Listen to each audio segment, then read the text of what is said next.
Accordingly, consciousness in its activity is, in the first instance, a relationship of two extremes. On one side, it stands as actively present, while confronting it is a passive actuality. The two sides are in relation with one another, but both have also withdrawn into the unchangeable and stand fast within themselves.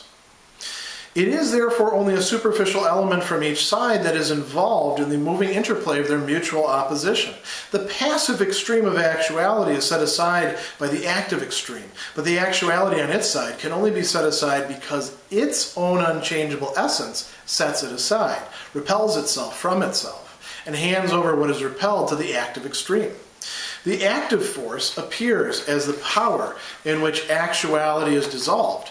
For this very reason, however, the consciousness to which the intrinsic or essential being is an other regards this power which it displays in its activity to be the beyond of itself. Instead, therefore, of returning from its activity back into itself and having obtained confirmation of its self-certainty, consciousness really reflects this activity back into the other extreme, which is thus exhibited as a pure universal, as the absolute power from which the activity started in all directions, and which is the essence both of the self-dividing extremes as they at first appeared, and of their interchanging relationship itself.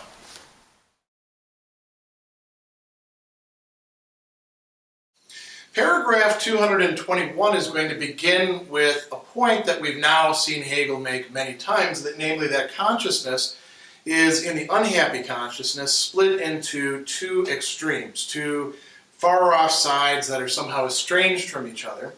And what's particularly interesting in this paragraph is the language that he's going to use. Now he's going to talk in terms of activity and passivity. And the English translation that Miller is providing here is just a little bit misleading. We'll get to that in just a moment.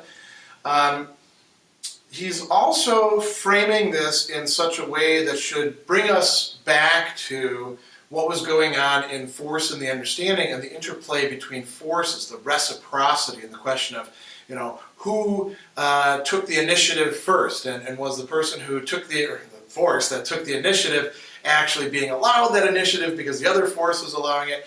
All of that is worth keeping in mind. So this is one of those passages where the previous dialectical developments that we went through, if we thought through it and we worked through it and we kept it in our mind and we didn't just forget about it and said, great, I'm getting to a better destination, helps us to understand what's going on here, particularly in not only this paragraph but the paragraph to follow. So he says that on the two sides, we have one that is consciousness as an active, and I'm translating this as presence. Miller actually has here actively present. The German is tätiger Diesseits, right? Diesseits is on this side, or what is present to us. Jenseits, as we've said before, is the opposite to that. The far off, the beyond is how it's being translated in the English. Now, tätiger is coming from the word for doing, and tat is, you could say, and Nietzsche actually makes quite a bit out of this in his discussion of that very term. Tat is kind of an unusual word because it's a noun, but it's not really a substantive. It is a doing. It is active.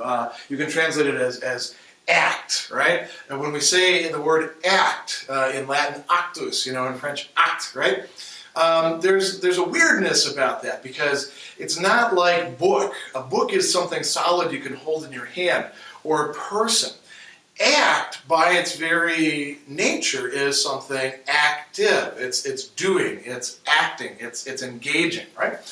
So there is this dynamic side, the active presence, and then there is another side, passive actuality.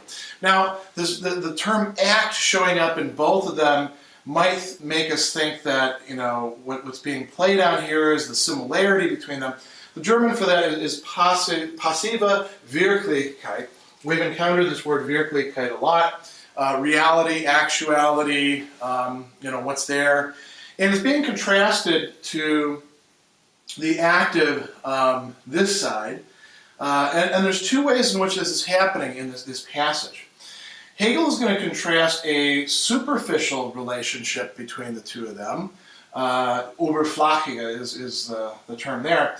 And their relationship as they are in the unchangeable. Instead of one of these sides being the unchangeable, both of them are what they are for consciousness and also what they are in the unchangeable. So there's kind of a double-sided opposition going on here, because remember, consciousness is trying to make sense out of the unchangeable, which actually is consciousness.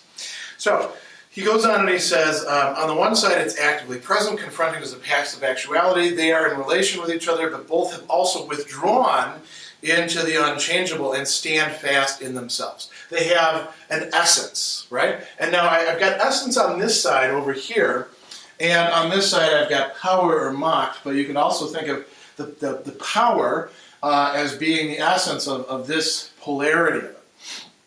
So how does this work? He says the passive extreme of actuality is set aside by the active extreme. And the setting aside here is Aufhebung. It is, sublation. It is transcending. It is, annulling it. So in a certain way, the activity, the initiative is coming from the side, understandably enough, of the active against the passive. Here's where it resembles force in the understanding, though, right? And so many other dynamics. So within the essence of the passive actuality, it, as he says, repels itself from itself. This is that self-othering that we've seen happen so many times throughout the phenomenology. And that is what allows the active side to receive, to be receptive to the passive actuality. It is handing itself over. That's what allows this Aufhebung to take place. So these two parts are actually reciprocal to each other. He says, the actuality can only be set aside because its own essence sets it aside, repels itself from itself, and hands over what is repelled to the active extreme. So the active extreme is not the solely active thing. And he says the active force appears as the power, the Macht in German, in which actuality is dissolved. Now there again you see the ambiguity in the English. The power in which Wirklichkeit is dissolved. And he says, for this very reason, the consciousness to which the intrinsic or essential being is an other, right? Consciousness has been trying to make sense out of this whole mess, and it keeps on projecting things outside of itself, not realizing that it itself is grasping them. It regards this power which it displays in its activity to be the beyond.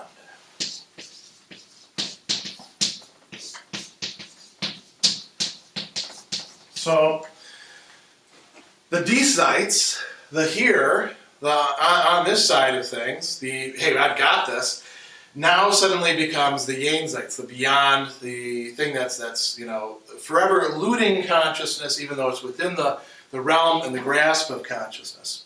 So he goes on and he says, what's the upshot of this? Instead of returning from its activity back into itself and obtaining confirmation of its self-certainty, grasping all of this as itself, instead of that, consciousness reflects this activity back into the other extreme, which is thus exhibited as a pure universal of power. Again, we see the play of forces at work, don't we?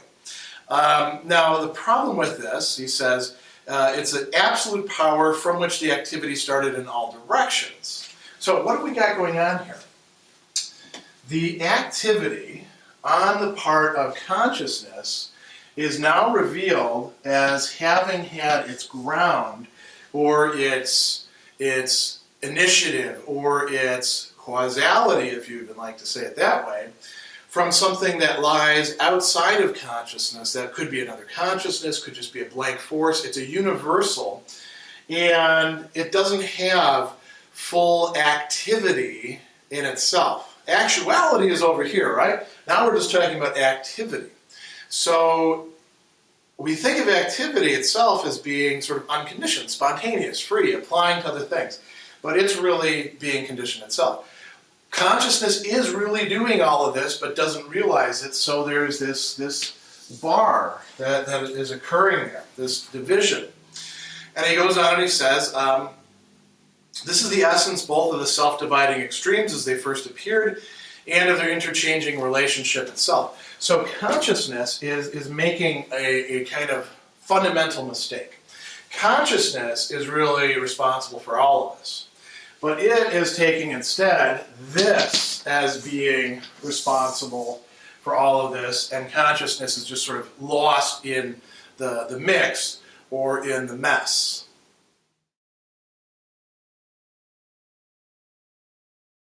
The fact that the unchangeable consciousness renounces and surrenders its embodied form, while on the other hand the particular individual consciousness gives thanks for the gift, that is, denies itself the satisfaction of being conscious of its independence, and assigns the essence of its action not to itself but to the beyond, through these two moments of reciprocal self-surrender of both parts, consciousness does of course gain a sense of its unity with the unchangeable. But this unity is at the same time affected with division, is again broken within itself, and from it there emerges once more the antithesis of the universal and of the individual. For although consciousness renounces the show of satisfying its feeling of self, it obtains the actual satisfaction of it. For it has been desire, work, and enjoyment. As consciousness, it has willed, acted, and enjoyed. Similarly, even its giving of thanks, in which it acknowledges the other extreme as the essential being and counts itself nothing, is its own act which counterbalances the action of the other extreme, and meets the self-sacrificing beneficence with a like action. If the other extreme delivers over to consciousness only the surface of its being, yet consciousness also gives thanks. And in surrendering its own action, that is its essential being, it really does more than the other, which only sheds a superficial element of itself. Thus, the entire movement is reflected not only in the actual desiring, working, and enjoyment, but even in the very giving of thanks, where the reverse seems to take place, in the extreme of individuality. Consciousness feels itself therein as this particular individual and does not let itself be deceived by its own seeming renunciation.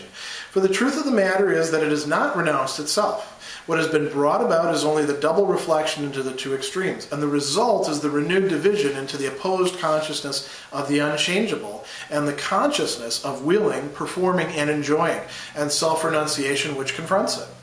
In other words, the consciousness of independent individuality in general.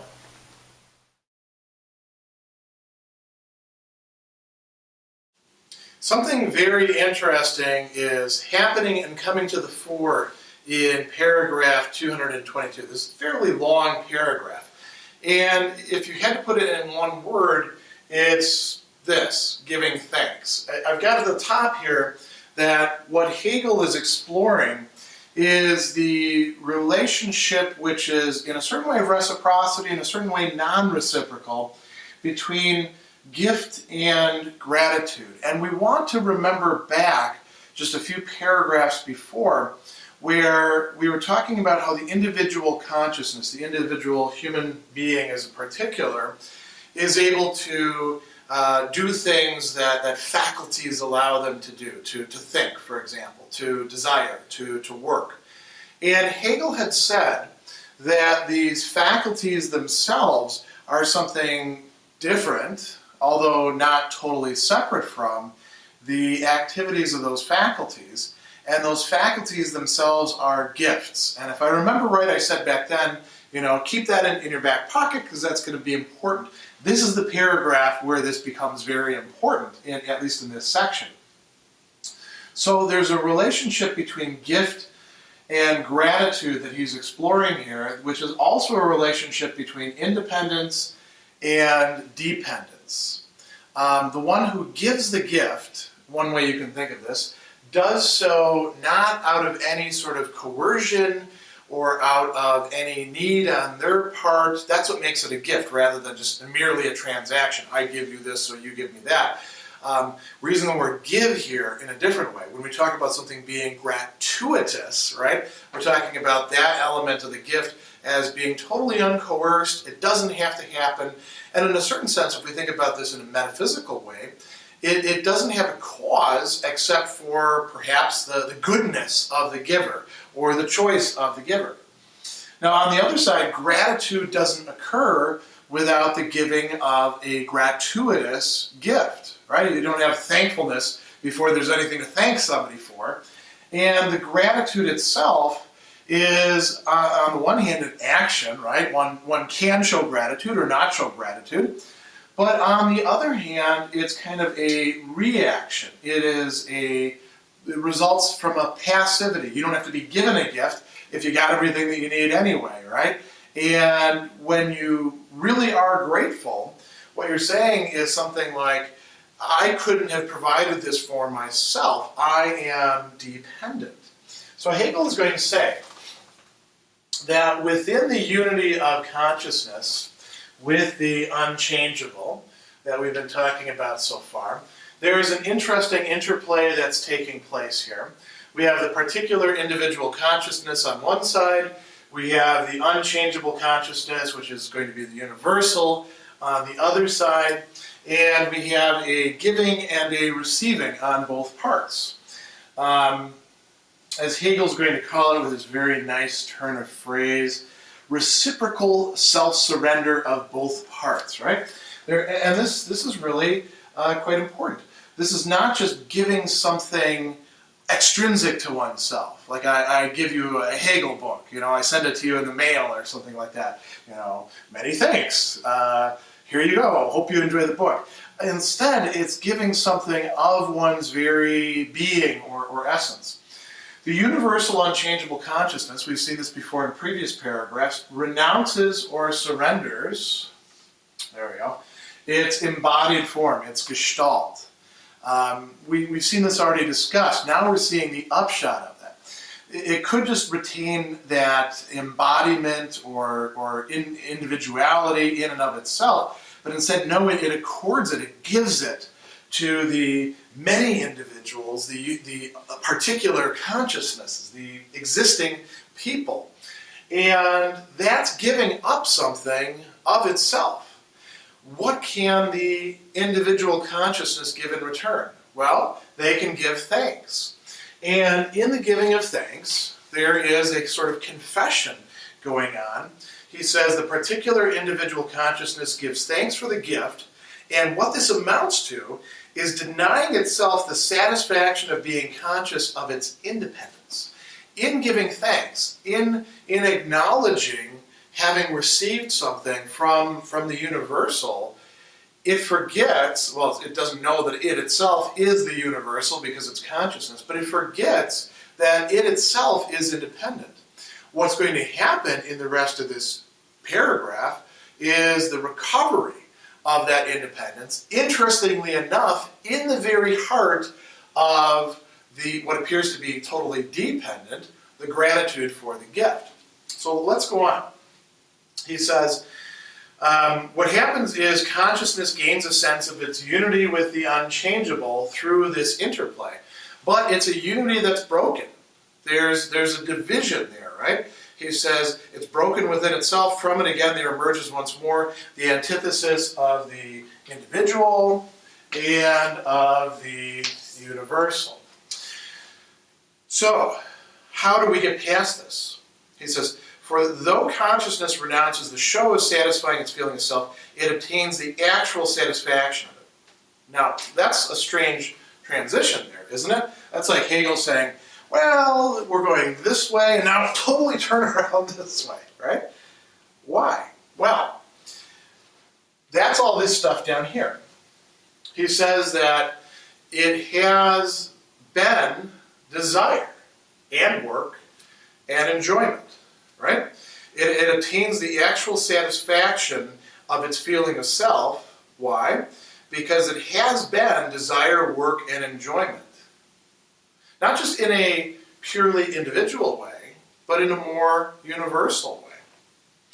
It has willed, right, gewollt, acted, getan, and enjoyed, or as another translation of this has it, consumed, genossen. So in doing these things that engage us with the world, that aren't just in our heads, that aren't just keeping us in isolation. These things that are, you might say, tangible relations. We become aware of our own independence as a subject. And that, independence does not lie just on this side. You could say, okay, that's fine. You're becoming aware of yourself as an independent subject, but still, you're not the source of your being. You're not the source of your faculties. You have to acknowledge yourself as a dependent creature. So the question that we can ask then is, well, what about this thanking business?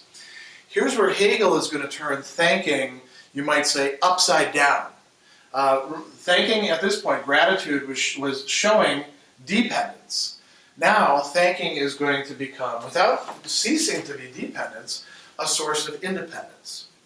He says, in its giving of thanks, in which it acknowledges the other extreme as the essential being and counts itself nothing, this is still its own act.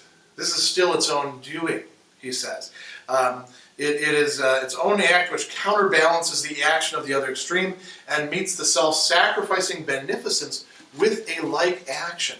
Gratitude, in a certain sense, elevates us into a state of not being totally independent, as in being disconnected from another thing which is likewise independent, being totally undependent, but rather it elevates us to the level of the independent, and we realize that genuine independence includes a kind of back and forth reciprocity.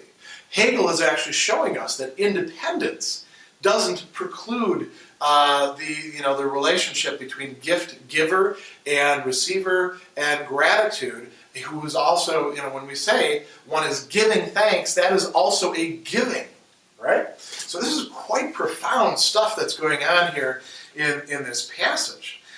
He says, if the other extreme delivers over to consciousness only the surface of its being, yet consciousness also gives thanks. And in surrendering its own action, all this other stuff, that is its essential being, it really does more. It acts in a greater way. There is greater agency or activity on the side of what appears to be dependent, the thanksgiver, than on the side of the one who gave. So he goes on and he says, the entire movement is reflected not only in the actual desiring and working and enjoyment, but even in the giving of thanks. Thanks is something like these modalities, these things that involve our being as human beings, as social beings, as individuals, willing, acting, enjoying, or consuming. Giving thanks is just as, you might say, anthropologically, or even if you want to talk about, say, the metaphysics of the human person, just as metaphysically basic, just as metaphysically essential and fundamental as all of this other stuff. This is a fascinating insight, isn't it, that Hegel is working out here. He's going to conclude by telling us that consciousness feels itself therein as this particular individual, does not let itself be deceived by its own seeming renunciation, for the truth of the matter is that it has not renounced itself. What has been brought about is this double reflection, the renewed division into the opposed consciousness of the unchangeable, and the consciousness of willing, performing, and enjoying, and the self-renunciation, that is, thanking again, which confronts it. In other words, the consciousness of independent individuality in general. So what is going on? The particular individual has actually come to the point of realizing itself as individuality in general because of its own agency in desiring, working, enjoying, and even thanking. Now, it's still, of course, this is a complex thing, right? It's receiving that from what is over here the universal individual, you could say, or individuality in general. Individuality in general has given itself over now to the particular universe, the particular individual who has been able to receive it precisely through this experience.